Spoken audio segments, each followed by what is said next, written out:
Hey, what's going on? It's your boy BT, and I came here to talk some boxing with the thousands of True School Sports subscribers. Now, this is the official post-fight review for Josh Taylor, Ohara Davies, big prospect fight over there in the UK. It's one that I've talked about here and there, and I've seen both these dudes fight on occasions. Like I saw Ohara fight on the Bellew Hay undercard. He knocked out Derry Matthews, and then I saw Josh Taylor. I can't remember the guy he fought, but he fought on the DeGale Jack undercard. So these are guys that I've been kind of getting more fighters I've been getting more familiar with this year, and both of them caught my attention with their performances on the undercard. So when I heard they were fighting each other, obviously it was one of those fights where the style matchup intrigued me. You had Ohara Davies, a guy that didn't have a whole lot of amateur fights. He had about 18 amateur fights and turned pro after only 18 amateur fights, and he kind of had one of those guys who had that pro style. So he turned pro a little earlier, and obviously you look at him, he's big and strong and he punch hard.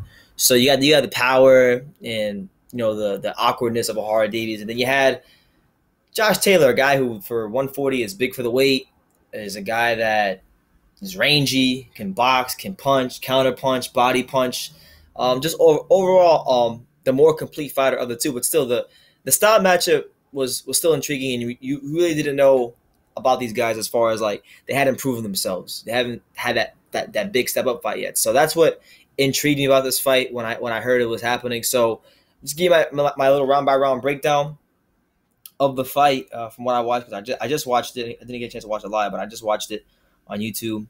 So this is what I saw in the first couple rounds from Josh Taylor.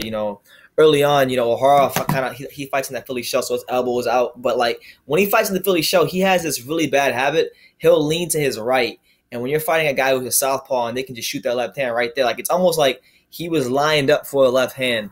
And I just feel like with the way he was standing early on in the fight, it gave Josh a lot of momentum. Josh was able to slip a lot of jabs, get under him, counter him to the body, counter him to the head. Overall, Josh Taylor in those first two rounds, the distance was established, range was established, and from there on, it was really an uphill battle for Ohara. And he was swinging like almost all the punches he was throwing, like he was swinging hard with all of them. So like if you notice by like round 3, and I did get the first 2 rounds of Josh Taylor, I thought he did a great job just establishing his range and his distance early on, and he landed some really good counter punches to the body and really began to invest early, which usually pays off for a fighter. So by round 3, I just noticed that like Ohara was gassing like real bad. That was the round where Josh had, probably had landed to that point the most counter punches he had the whole fight. Like, Ohara would throw this lazy jab. Like early on in the fight, he was throwing this lazy jab, and then Josh would get on the inside of it, and he would just counter the body or the head. Or sometimes if Ohara lunged in with a right hand, which he did a couple of times, he would step back and check him with the right hand. So, Josh Taylor, for the overall for the whole fight, he was just showing the whole skill set: body punching, counter punching, great jab, changing rhythm. A lot of subtle things he was doing in the ring, a lot of nuances to boxing that if you can see those subtle details, it was just a beautiful thing to watch.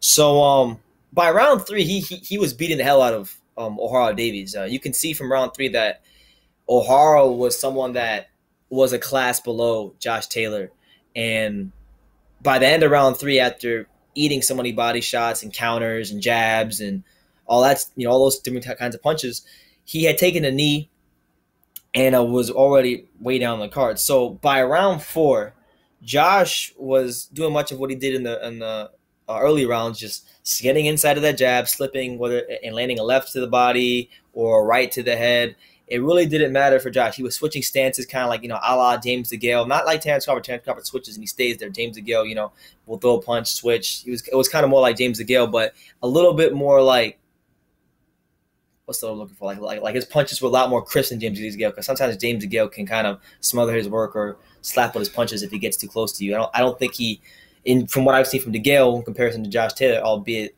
Josh Taylor's not fighting the James DeGale level opposition, he's not doing as much smothering with his work. His distance was a little better, and he's very rangy. So by round 4, like he was showboating. He literally had dropped. He got so confident in the ring that for like a couple of seconds he had kind of dropped his hands, and Ohara albeit, from round 4 to 5, Ohara had begun to pick up a little bit more momentum. He landed a couple of body shots here and there, and I know he was getting a little confidence. But it's just like, man, Josh had the style to beat the hell out of this guy, just with the range and the speed and the, counter punching. He showed it all tonight. And you go to round 5.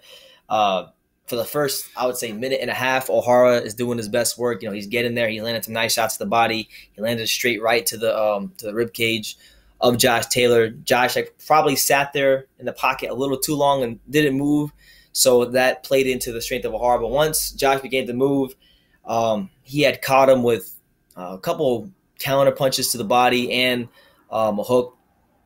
He wound up hurting him. In the 5th round, I think with a jab as well. So, that was a round with Ohara.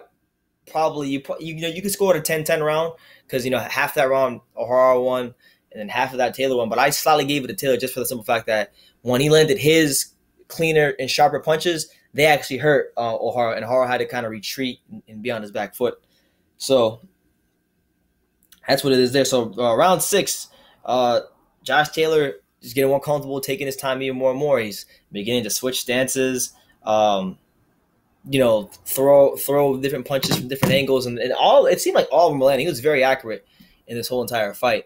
Ohara, much like round 5, doing some good work, but he's gassing out. He's throwing these wide, looping, telegraph shots, and Josh Taylor just having every which way with him, stepping to the side, having pretty much a whole target, right here to just punch wherever he wants. So, round 6, another Josh Taylor. I scored every round. The only round I think you could give to Ohara is maybe the 5th round. That 5th round, and that's really it.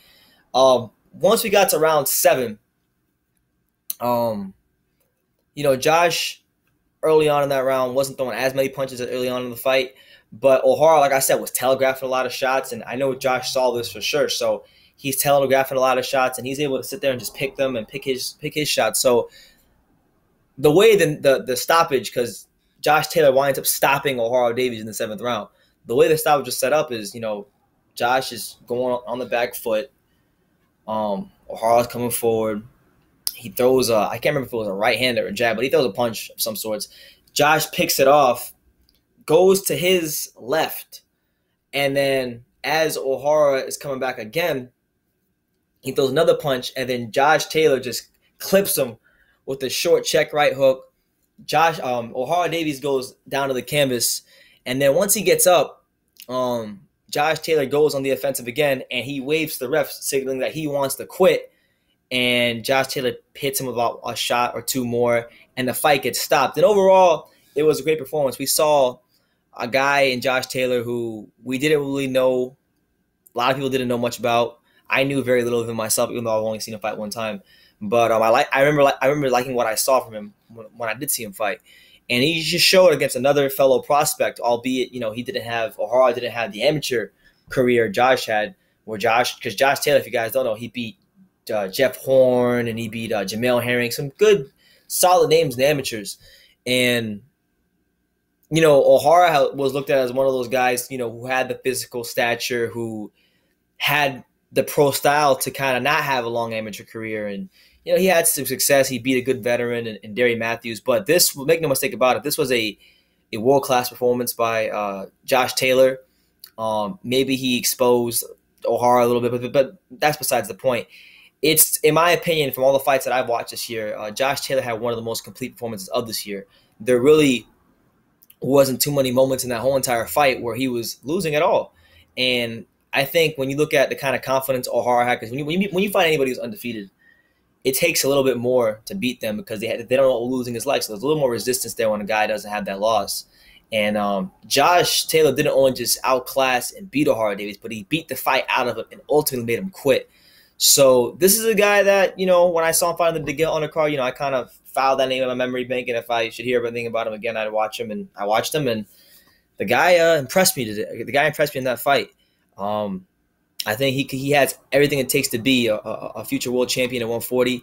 I don't know if he's ever going to get a chance to fight like, the Crawfords of the world or anything like that, because I think Crawford will be, at 147 by the time he becomes mandatory or anything like that. But Josh Taylor, nonetheless, A+ performance tonight. and a good prospect fight. You know, that first key step up prospect fight that every fighter has. He looked like $1,000,000, and you got to give him all the credit in the world. And as for Ohara Davies, man, you know, he's got a long way to go, man. He's got a long way to go. You know, I think there's definitely a lot of technical deficiencies you could see from him. I think he could beat a lot of guys just off of his strength alone, but it takes a lot more than just strength and power to be a world champion in boxing. And you know, if he can take this loss the right way, he can still kind of come back and, you know, make a name for himself, because I do think he's a solid fighter. Not A level. I don't really see him as A level potential kind of guy, but I could definitely see him being a B level fighter. Maybe someone that picks up a world title one day down the line. But he has work to do, so hopefully he just stays committed and works hard. I like Ohara Davies. He's a good fighter. I like the way he handles his business outside the ring. But outside of that, you know, great performance. Josh Taylor stops Ohara Davies in the 7th round, and you know, kind of a star-making performance in his first real meaningful fight. So let me know what you guys think in the comments down below. What did you think about Josh Taylor's 7th round TKO over Ohara Davies? Let me know in the comments down below. Take the time to subscribe, and you can love me or you can hate me, but I'm just a kid from Dang It. So until next time, take care, guys.